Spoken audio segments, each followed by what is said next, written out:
Magandang umaga po. Maupo tayo lahat. Secretary Laila de Lima, galang-galang Mayor Fredo Lim, Representative Paul Batawil, Attorney Magtanggol Gatdula, Director General Nick Bartolome, PDEA Director General Sonny Gutierrez, awardees of the National Bureau of Investigation Program on Awards and Incentives, other officials, employees of the National Bureau of Investigation, fellow workers in government, honored guests, mga minamahal ko pong kababayan, magandang umaga po sa inyo lahat. Ang mga balitang umuugong sa mga radyo at telebisyon nitong nakaraang linggo ay nagiging mapanghamon sa ating demokratikong sistema. Itinutulak tayo nitong humarap sa salamin, suriin ang mga kaisipang humubog sa ating nakaraan at siyasatin ang mga batayang prinsipyong gagabay sa ating kinabukasan. Pinipilit tayo nitong busisiin ang mga nangyari sa lipunan, kung alin ang tama at alin ang makatarungan, kung kailan makatwirang nagagamit ang kapangyarihan at kung kailan ito nilalapastangan, kung kailan nagiging kapansin-pansin ang pagbaling ng batas sa pabor ng iilan at kung kailan nangingibabaw ang boses at pulso ni Juan de la Cruz. Lalo na kung ang nakataya dito ay ang kanyang buhay at karapatan. Pagkakataon din ito para maibandila natin bilang isang bansa ang kahandaan nating makamit ang tunay na kaayusan, ang pagsusulong ng katotohanan at pagpapanagot sa masasamang elemento ng lipunan.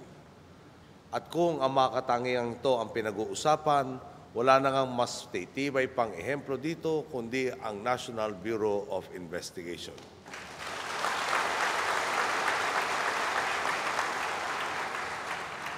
Kakambal man ng inyong trabaho ang peligro, nananatiling sandigan ng ating bayan ang NBI bilang tinitingalang bantayog ng disiplina, kredibilidad at kadakilaan. Kasabay ng pagdiriwang ng inyong ika-75 anibersaryo, binibigyan pugay din natin ang mga katangi-tangi ninyong kawani.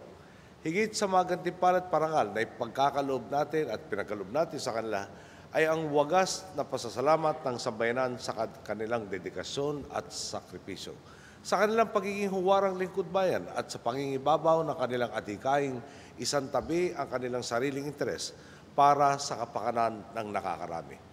Nagpapasalamat din tayo sa lahat ng bubuo ng NBI. Mula sa mga kawaning nagsusunog ng kilay sa pagsasaliksik na santambak na mga kaso sa loob ng opisina, hanggang sa mga investigador na walang takot na responde sa mga operasyon upang matuntun ang sinumang nagtangkang maghasik ng kaguluhan sa ating lipunan. Kasama ng sambayan ng Pilipino, sumasaludo ko sa mahigit 1,500 ninyong empleyado. Nandito na ho yata lahat. Sa pamumuno ni Direktor Magtanggol Gatdula, nakaisa natin sa pagsusumikap na baguhin ang tiwaling sistemang ating dinatnan. Buo ang tiwala kung kaliwat ka naman ang banta sa inyong buhay o suhulan man kayo ng kabundok na salapi, mananaig pa rin sa inyong puso't diwa ang tungkulin ninyong ipatupad ang batas at ang obligasyon ninyong manatili sa tuwid na landas. At gaya ng inaasahan, tanging positibo ang mga nagiging bunga ng pagtutok ng NBI sa pagsugpo ng krimen at pagtugis sa mga kawatan. Noong nakaraang taon, masusi ninyong inimbestigahan ang mga bogus na kontratang ipinasok ng nakalipas na administrasyon at agad na sinampahan ng kaso ang mga nag-hokus-pokus nito. Hindi lamang milyon-milyong piso kundi bilyong piso po ang halagang nakataya dito na natuluyang maglalahong parang bula kung ating binaliwala. Higit sa lahat, binubuwal natin ang kultura ng katiwalian sa gobyerno at nagpupunla tayo ng bagong imahen ng disiplina at kabutihan na inaasahan nating gagabay sa mga susunod pang lingkod bayan. Sa inyo namang pinaigting na operasyon laban sa mga kaso ng trafficking in persons, may mahigit 30 individual na ang ating dinakip at isinakdal. Idagdag pa rito ang pagligtas ninyo sa halos 150 biktima sa prostitusyon, pang-aabuso sa karapatan ng mga bata at sa iba pang uri ng iligal na pangangalakal ng mga tao. Karamihan ay mga minor de edad at mga kababaihan, na nagresulta naman sa pagka-aresto ng mga pasimuno ng mga krimen.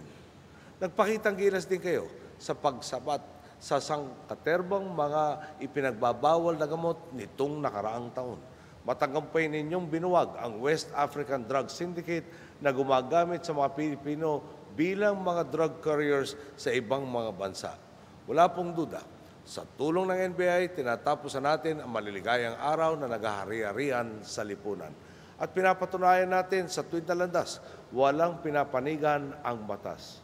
Habang ang NBI ay nagbubuhos ng pagod at panahon para panatilihing ligtas sa anumang banta, si Juan de la Cruz, bigay todo rin po ang ating administrasyon sa pagkalinga at pagmalasakit sa inyong hanay upang itaas ang antas ng inyong makabuluhang serbisyo. Tulad na nabanggit natin sa SONA, kabilang po sa ating mga prioridad ang pagpapalakas sa mandato ng NBI. Lilinangin pa natin ang inyong makakayahan at pag-iibayuhin ang inyong mga pagsasanay. Kakibat na rin ang pagpapaunlad sa inyong mga pasilidad mula sa bagong biometrics clearance system hanggang sa paggamit ng electronic scheme sa NBI Clearance Processing Centers. Mula sa pagtatatag ng Case Information Monitoring System hanggang sa pagpapabuti natin sa estruktura at pamamalakad sa inyong ahensya. Inaangat natin ang kalidad at pinapahusay pa ang serbisyo ng NBI para sa ating mga mamamayan. Nitong mga huling araw, naglipana na naman po ang mga walang katuturang, patutsada at mga kwentong barbero laban sa atin. Masyado daw tayo agresibo sa paghabol sa mga tiwalit na kasala. Ang sagot ko sa kanila, kung gaano sila ka-agresibo sa pagkakamal ng salapin ng taong bayan noon, magiging triple ang pagharurot natin para panagutin sila ngayon.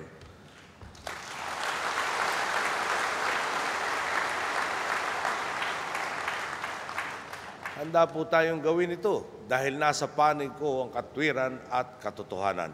At higit sa lahat, ang taong bayan.